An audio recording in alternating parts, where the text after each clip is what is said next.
Well, the House passed the SAVE Act, so if you're a married woman or you changed your name from your birth certificate for any way, you need to get a passport if you intend to vote.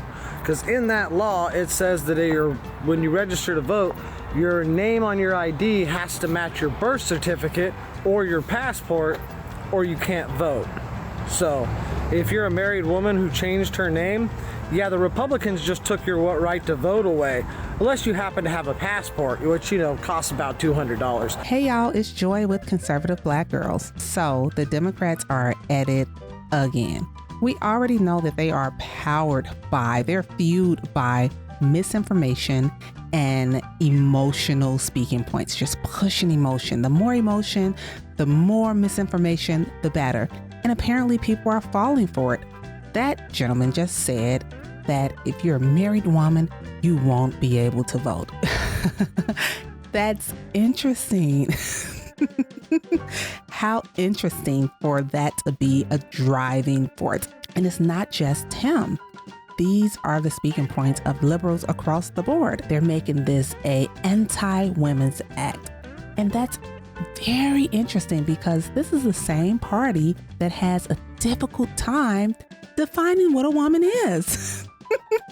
Like, can we just pause and take that in? I'm going to get into some more videos and we're going to discuss what the act is, what the act truly is, and we're going to get into all of that. But the Democrats are saying they want to protect women. What?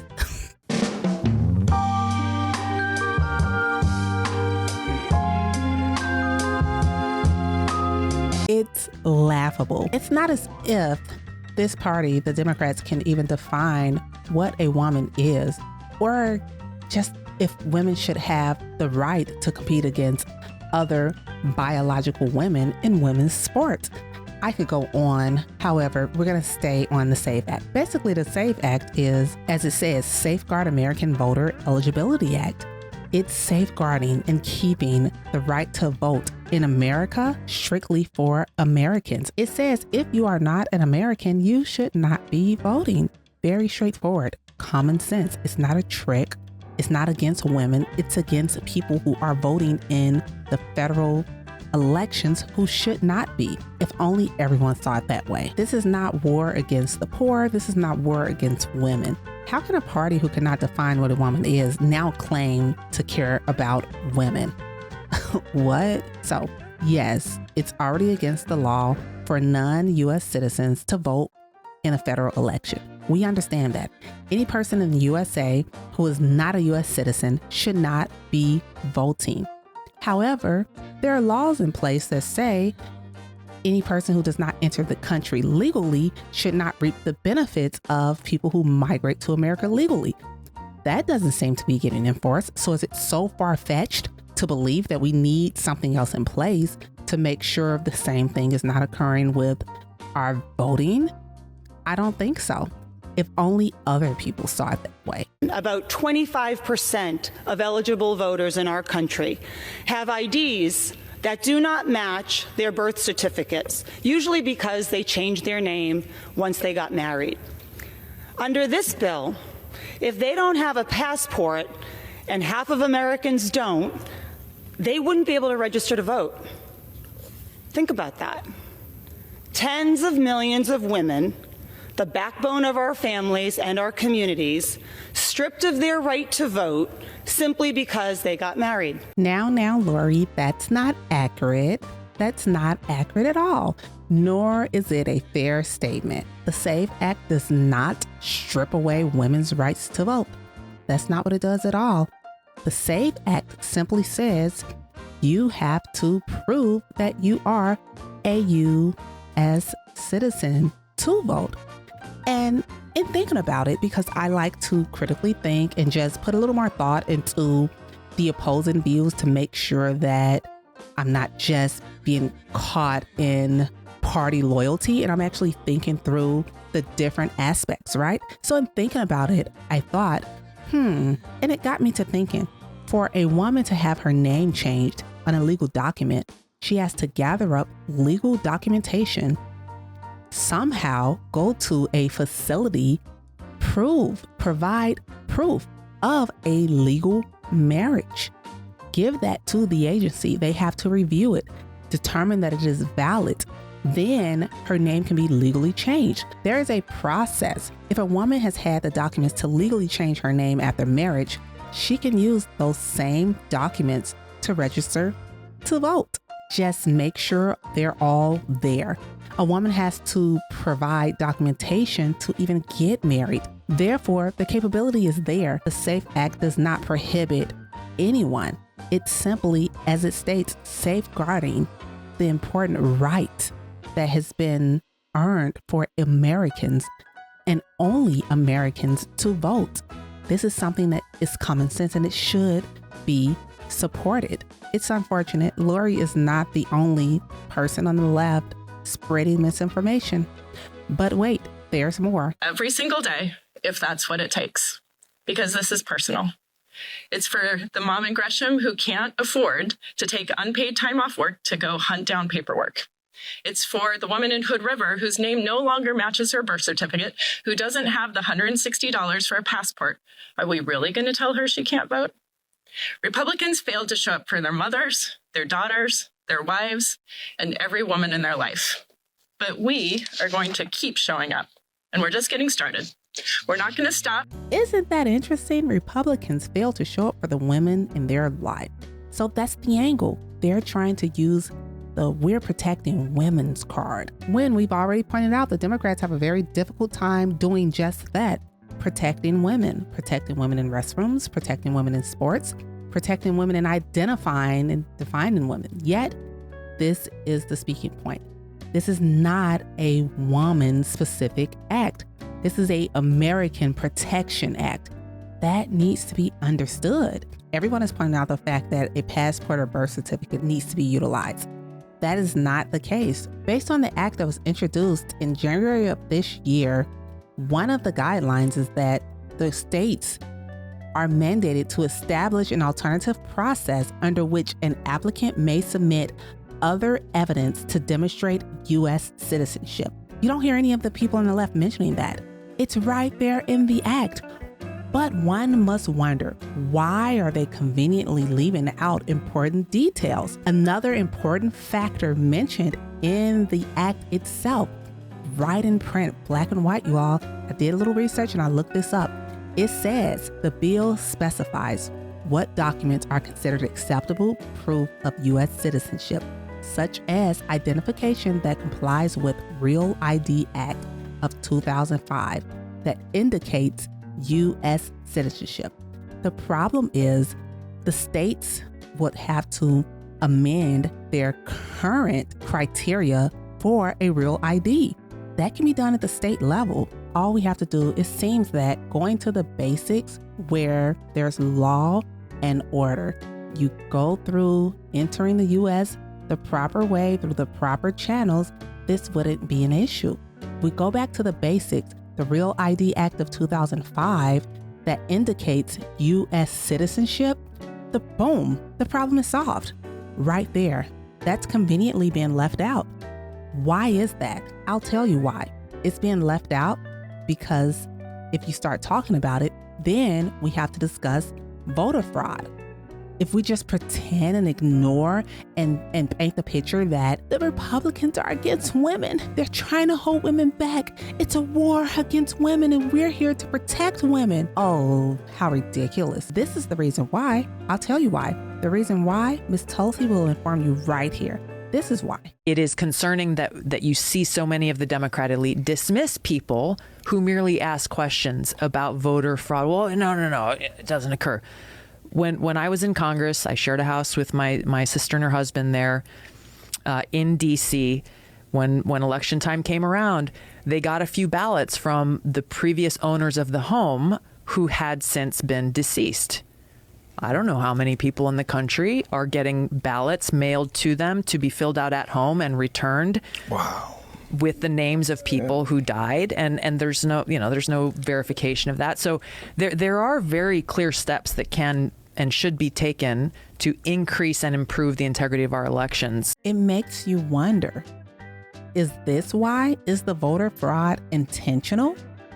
Why the big push to keep a common sense act like the SAFE Act from becoming law. Why the big push? Who stands to benefit the most if people enter this country illegally, if illegal immigrants are allowed to vote? How are they voting? Is there a correlation between the states that do not require IDs versus the states that do require some type of identification to vote? I've heard of it. I've seen the charts, and it's compelling evidence. If that's not the case, it's pretty compelling. It makes you wonder, what exactly is the angle of the Dems? What angle are they coming from? The SAFE Act will now move to the Senate, where we will need 60 votes. Now, although we have a Senate majority, the conservatives are 53 to 47, we still need 60 votes to pass the SAFE Act and secure voting in America. We have to secure and safeguard that. So we still need seven on the left to understand the importance of this common sense act. We do have a few independents that can go either way, and there have been some Democrats who are being quiet, but we need liberals to see the common sense in this, see the information that's being discovered, understand what's in his next video, and a possibility of this becoming even more of a problem than it's already been. We need to act now. Act is appropriate and save is appropriate. We're trying to save America and lead with an America first mentality. This is a part of that. Women are capable. Americans are capable. We can help.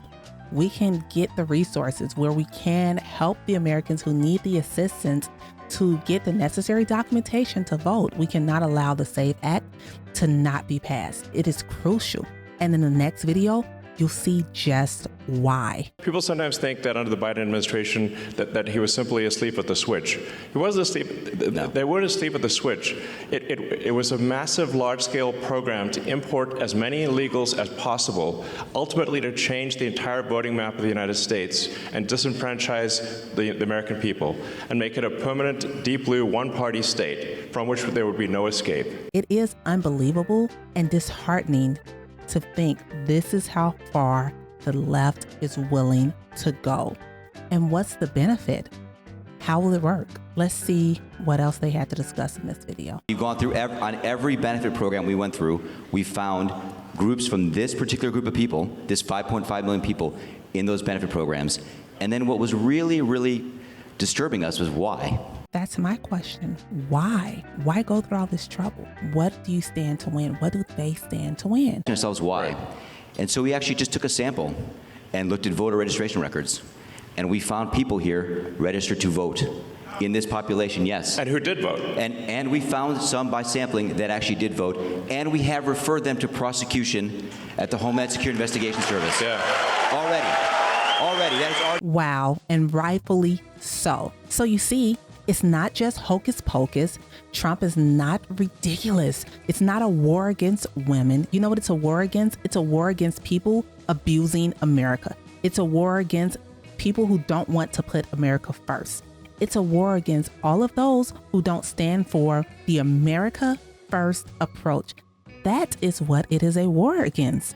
Not women. We're standing up for women. We're standing up for women. We're standing up for Americans. And we're putting Americans first because it's long overdue. That's a problem. This is a problem, and it's completely unacceptable to continue to allow it to happen. So in addition to what Trump has already been saying, Elon Musk found additional voter fraud related to the Social Security cards being given out and so much more, which also ties into people receiving Social Security checks who are 130 plus years old and or deceased. Dare I say, fraudulently receiving them when they're in this country illegally, and who knows who else. I am so grateful. I am so happy that we're finally doing something. This is long overdue, and I hope they prosecute the people responsible because that's ridiculous. It's unacceptable. I'm pissed. That is unacceptable. But people will have you to believe that women are being attacked, the poor community are being attacked, Black people are being attacked. We're here to tell you that is not the case. It's just more tactics the left use frequently to keep people in an emotional chokehold, incapable of thinking outside of the box with a common sense approach. The SAVE Act is necessary and it will be effective. We just have to get it passed. But there's good news. I got a good laugh from this. Not everyone is falling for the okie doke. There are some people who see the tactics, who realize what the left is doing, and they're standing strong on the American values and understanding that it's bull and they're just trying to trick us into believing that this policy, this act, this law, if passed, is going to attack, when in fact, this act will help us move forward as we make America stronger, as we make America better, as we make America great again. That's what it's about. Check her out. I thought this was funny. This act was passed and I just lost my black woman's rights to vote. What am I gonna do? I'm black, I'm married, I'm a woman, and I'm so oppressed. What am I gonna do? I can no longer vote. Please. Once again, the Democrats are just being deceitful because they operate in the spirit of deceit. That's why the men over there want to be women. If you're a woman and you're married and you really want to vote and you think there's going to be confusion, take your marriage license with you. I'm going to take my black, happily married up in there and vote every single time. But you know who's not going to be up in there voting? Them undocumented illegals in California. That's who. Check the statistics, because statistics shows that most women that are married and vote, they vote Republican. Most single women vote Democrat. If that was the case, this would not be a win for the Republicans. This would be a loss. This has nothing to do with women losing their right to vote. This has everything to do with illegals going in there and voting. This open society way of thinking is done. You liberals will not turn this country into your house, a mess. She is not wrong. I can acknowledge initially the SAVE Act may be challenging for Americans. It's new. Sometimes new things are challenging. However, we have always made it through. We spend a lot of money on a lot of different things. If we can spend the millions and billions we do on all these other initiatives for other countries, and dare I say, the people who enter this country illegally, certainly we can come up with funding to assist those who may have a difficult time obtaining a passport or obtaining legal documentation with getting the legal documentations they need to vote. America first means American citizens are put first. That means cut back on funding to other countries and other people and pour into our people, okay? And I mean all Americans, not just my favorites, the conservatives, okay? Not just MAGA, all Americans, because that is who Trump is for. He's for all of America being great. He's a patriot. We are patriots. We want to see America win, and the SAVE Act is not what they're presenting it to be. That's my take. Let me know what you think in the comments. Do you believe the SAVE Act is necessary? Do you believe it will be helpful? Or do you have opposing views? Either way, share it in the comments. We check them out, we read them, and let us know what you think. Also, let us know what you think we should talk about next. If you haven't already, check us out on Instagram, Threads. Our Instagram DMs are always open for ideas, suggestions, recommendations. We're already over on Threads. We're very active over there. So don't be shy when we're over there having discussions. Chime in, give us feedback. Let us know what you're thinking. We are open to opposing views. We do enjoy discussions. That's how we learn. That's how we grow. So let us know what you're thinking. Hop in the comments, like, share, subscribe, all that good stuff. This is Joy with Conservative Black Girls. Until next time, peace out.